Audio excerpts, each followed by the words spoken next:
Okay, I want you to try something, just for a second. Close your eyes. I want you to imagine a prisoner. Okay. This prisoner is locked in a solitary cell. The walls are, well, they're made of bone. There are no windows, no doors. And the prisoner is just floating, totally cut off, in a warm, dark bath of saline fluid. It's completely silent. It's pitch black. That sounds incredibly claustrophobic. It sounds like the start of a sci-fi horror film. It really does, doesn't it? Yeah. But here is the twist, and this is the hook from the research we're diving into today that just immediately grabbed me. That prisoner, it's you. Or, to be more precise, it's your brain. It's a startling image, but it's 100% biologically accurate. You know, we feel like we're directly touching the world, seeing it in real time, high definition. Right, it feels immediate. But the source material for today, Rewiring Perception by Alfonso Borello, it just tears that illusion apart. It argues we are all locked in that dark room, the skull, and we're just relying on secondhand reports. And that's really our mission for this deep dive. Right. We're going to unpack this idea that our reality is, and this is his term, a controlled hallucination. Right. We'll look at how the brain ruthlessly rewires itself, and this is the part I'm really excited about, how we can actually hack that system. Borello basically lays out a roadmap to go from being a passive observer to an active driver of your own experience. Exactly. Because if you understand the machine, you can start changing the settings. But first, you have to accept that the factory settings are, well, they're a lie. So let's start right there, the factory settings. You said we rely on secondhand reports. What does that actually mean? Because when I look at, say, red apple on my desk, it feels like I'm seeing it. Yeah. Right there, right now. That feeling of right now is the user interface. It's a good one, but that's all it is. Think about the actual physics of it. Your brain is in total darkness. Light never touches it. Never. Sound waves don't get in. The only thing that enters the brain is electricity. Spikes of voltage, your eyes, your ears, your skin. They're just translators. They turn the messy, chaotic physics of the universe into a clean code that the brain can understand. So red, the color red isn't a thing that actually exists inside my brain. No, not directly. Red is a label. It's a line of code. It's a simplified icon on your dashboard that helps you, not eat a poisonous berry. It's a simulation. And here's where Borello really drops the hammer. That simulation isn't even live. This was the detail that made me just put the book down for a minute, the delay. It's a hardware limitation. It's just processing time. It takes about 80 milliseconds for a signal to go from your retina through the optic nerve, get processed, and then become a conscious image for you. 80 milliseconds. That doesn't sound like a lot, but in biological time, that must be an eternity. It's huge. It means you are literally living in the past. The reality you're experiencing right now, it already happened 80 milliseconds ago. You're always playing catch up. Okay, so let's apply that. If I'm a baseball player and a fastball is coming at me, by the time I consciously see the ball, it's not there anymore. Exactly. You'd get hit in the face every single time if you swung at where you saw it. So how do we function? How do we catch anything? Prediction. Your brain isn't showing you the world as it is. It's showing you the world as it expects it to be. It launches the simulation of the ball forward to compensate for the lag. So I'm catching a ghost. You are catching a ghost. If the brain's prediction is right, the ball lands in your glove. If it's wrong, if the ball curves when you didn't expect it to, you miss. It proves the brain's job is survival, not truth. That distinction feels really important. Survival versus truth. The brain just cares if the image keeps you alive. Precisely. It filters everything else out. If you saw the raw quantum reality of the universe, you'd be paralyzed. So it gives you a simplified, user-friendly desktop. But, and this is where Borello goes next, that desktop is always under construction. Which brings us to the ruthless landlord metaphor. I love this because we think of the brain as, this static library of memories. And it's so far from that. The brain is an economic engine. It's running on a brutal energy budget.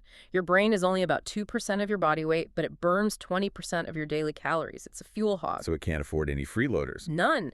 Borello calls it neuroplasticity as real estate. Every single neuron has to pay rent. And the rent is activity. If a neuron is firing, it's paying. If it sits there silent, the landlord nix it. It repurposes the space. Immediately. And the most vivid example of this from the text was the blind navigator. Yeah, tell us about that. Okay, so in a sighted person, the visual cortex at the back of the brain it's a penthouse suite. It's huge. It processes light from the eyes. But if you lose your sight, that input stream goes dead. The penthouse goes dark. And the landlord does not like empty rooms. Hates wasted space. So the auditory system, which is basically the neighbor next door on the cortical map, it stages a hostile takeover. It invades the visual cortex. And this navigator, he uses echolocation, right? Like a bat.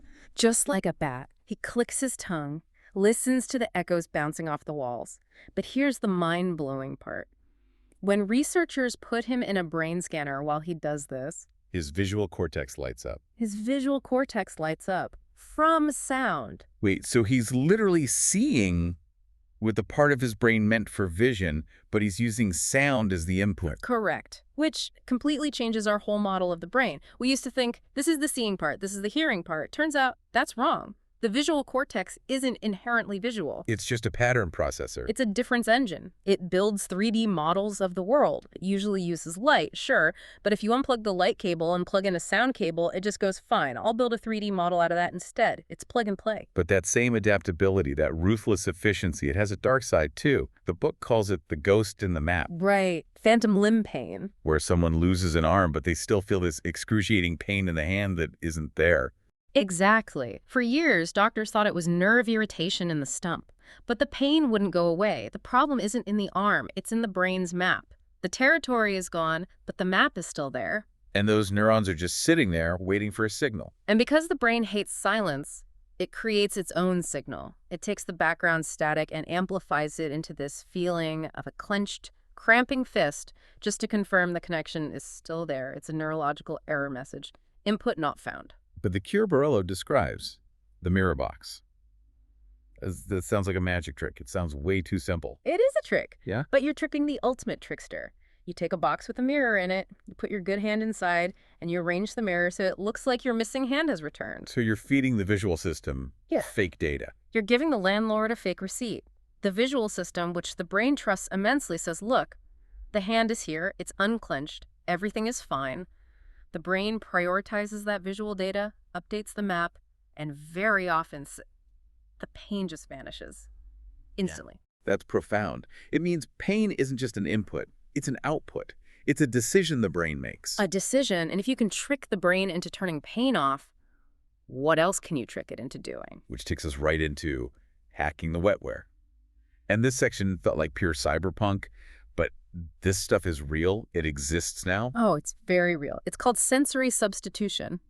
We've established the brain as a universal machine, right? It doesn't care where the data comes from. So why limit ourselves to just eyes and ears? The device that really blew my mind was the brain port, the tongue camera. Right, so you have glasses with a little camera on them, but the camera feeds its signal to a tiny grid of electrodes about the size of a postage stamp that you put on your tongue. And it turns pixels into electrical pulses. Like white is a strong zap, black is nothing.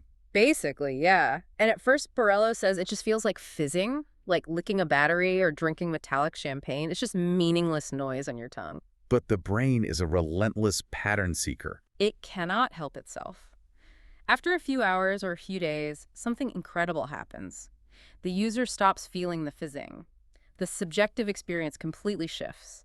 The brain connects the dots and realizes when the fizzing pattern moves left, the ball in the room moved left. And it reroutes the data to the visual cortex. Directly. The person starts to subjectively see via their tongue. They can tell how far away objects are. They can catch a ball rolled towards them. They aren't thinking my tongue feels a tingle. They just see the ball. So vision isn't about eyes at all. It's just a way of processing space. It's a calculation. The hardware doesn't matter. And that opens the door to the vibrating vest for deaf users. Same principle. Audio frequencies get turned into complex vibrations on your torso. Eventually, you stop feeling a buzz and you start hearing a word. The source speculates about where this could go. I mean, if you can feed any data stream into the nervous system. Why stop with our existing senses? This is where Borello talks about expanding the human umwelt. The umwelt being our sensory bubble, like a bat sees with sound. So its umwelt is different from ours. Exactly. But what if we could feed real-time stock market data into that vest? You wouldn't look at a chart, you'd feel the market rising. A crash might feel like a punch in the gut. Or you can feed it infrared data. Hey. Or magnetic fields. You could have an innate sense of north, like a bird. We are on the verge of becoming cyborgs, but not with robot arms, just by rewriting the software drivers for our brain. It's incredible. But before we all rush off to get, Wi-Fi installed in our brains, Borello pulls us back to something much more fundamental.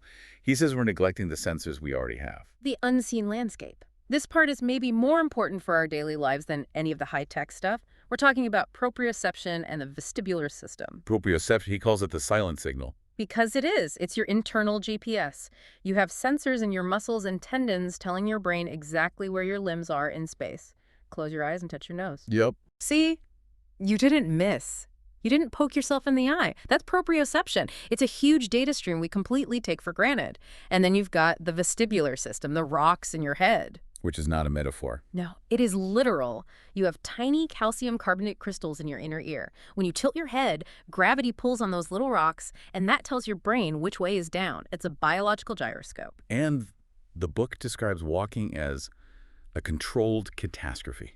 I love that phrasing. It's perfect. Walking is just the act of falling forward and catching yourself at the last possible second, over and over. You are in a constant state of managed instability. But his argument is that modern life is dulling these senses. It's blinding them. We live on flat concrete. We wear thick-soled shoes that numb our feet. We sit in chairs all day. We're letting that silent signal just atrophy. And because the brain is a ruthless landlord. Use it or lose it. The resolution of that internal map gets fuzzy, you get clumsy, but it's deeper than just bumping into things. Borello connects this physical geometry directly to our psychology. The geometry of being. Think about it. When you feel anxious, what does your body do? You shrink. You hunch your shoulders, curl in, you make yourself small. A collapsed geometry. But it's a two-way street. If your sense of balance is poor, if you literally don't feel stable on the earth, your brain interprets that physical instability as a threat. It keeps you in a low-grade state of anxiety. So improving my physical balance could actually reduce my anxiety. It recalibrates your entire self-image. A mind that knows precisely where it stands physically is much harder to shake emotionally. By seeking out those uneven paths, you're teaching your brain, I can handle instability. That's a perfect pivot to the final section, the resonance chamber. We've gone from the brain in the box to hacking our senses to our own balance. Now, how do we apply all this to other people? This is the real-world application. How do you hack a conversation? And Borello's answer is, you stop listening to what people are saying and you start looking for the wobble. Okay, define the wobble. It's exactly like physical balance. Just as your body has a little wobble when it corrects itself, a person's psyche wobbles when their prepared narrative fails. We all have scripts, right? How are you? I'm fine. Work is busy. It's the user interface again. It's the PR department. But when you ask a question that glitches that script, you see it. A micro-expression. A sudden pause. Yeah. A shift in posture.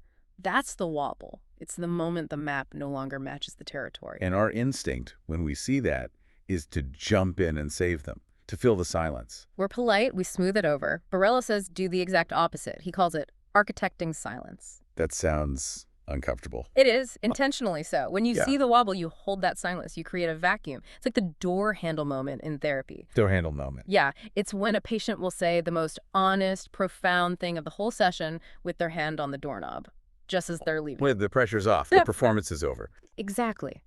By holding the silence, you create an artificial door handle moment.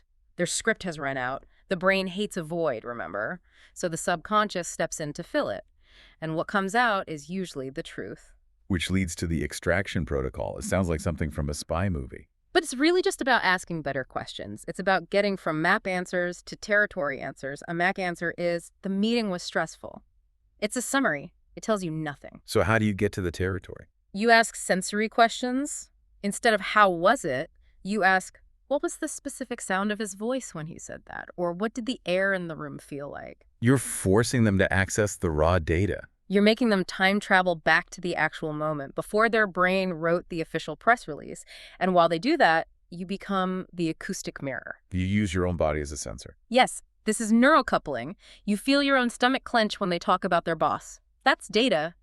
They might be smiling, but your body is picking up the real signal. You're reading the tension, not just the words. So if we zoom all the way out, what's the big takeaway here? That we are the architects. The factory setting is to sleepwalk, to assume the simulation is real, to take the smooth path, to recite the script. But there's a manual override. There is, but you have to choose to engage it. So what's the one thing someone listening can do today? Borello gives 2 packs. The first is physical. Seek the uneven path, literally. Walk on the curb instead of the sidewalk. Balance on one leg when you brush your teeth. Wake up those sleeping sensors. Remind your brain that you create your own stability. And the second path? Is metaphorical. Embrace the silence. Look for the wobble. Don't settle for the map. Demand the territory. When someone says they're fine, ask them what fine actually feels like in their body right now. The world is full of noise. And the real signal is found in the silence. It's realizing that you are building your reality right now. The only question is, are you building a prison, like that box we started with, or are you building a playground? That's a powerful question to end on. Are you steering the ship or just drifting? That's it for this deep dive into rewiring perception. Keep listening to the silence. We'll see you next time.